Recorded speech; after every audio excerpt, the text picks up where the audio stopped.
CAR T cells raise specific issues in terms of manufacturing. Hospitals are part of the manufacturing process since they provide the starting material to the industry manufacturer, and that needs to set in place a specific organization.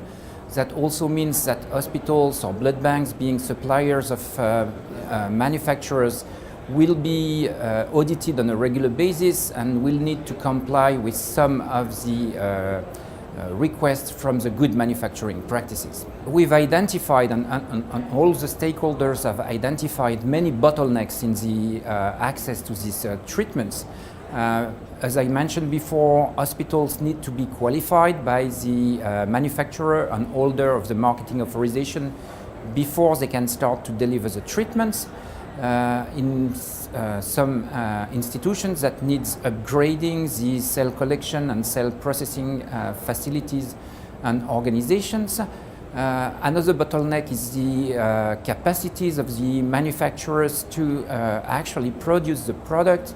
Whenever you envision to treat a patient with CAR T cells, you first have to coordinate with the manufacturer and make sure that the slot is available at the manufacturing plant. The return of the drug product to the hospital again raises specific issues. Since this is a medicinal product, this is under the responsibility of the hospital pharmacists, but the technical infrastructures and capacities are usually within a cell processing facility where different categories of personnel work. So these two different categories of personnel, pharmacists and personnel at the cell processing facilities, need to get coordinated.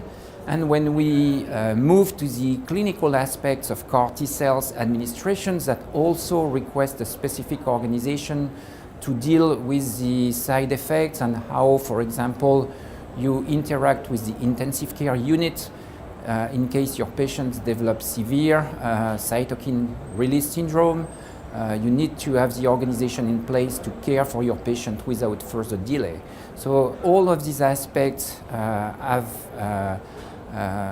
created challenges to the hospital organizations, and this is one of the goals of EBMT, for example, to provide solutions that could be used at every center in order to facilitate access to these therapies.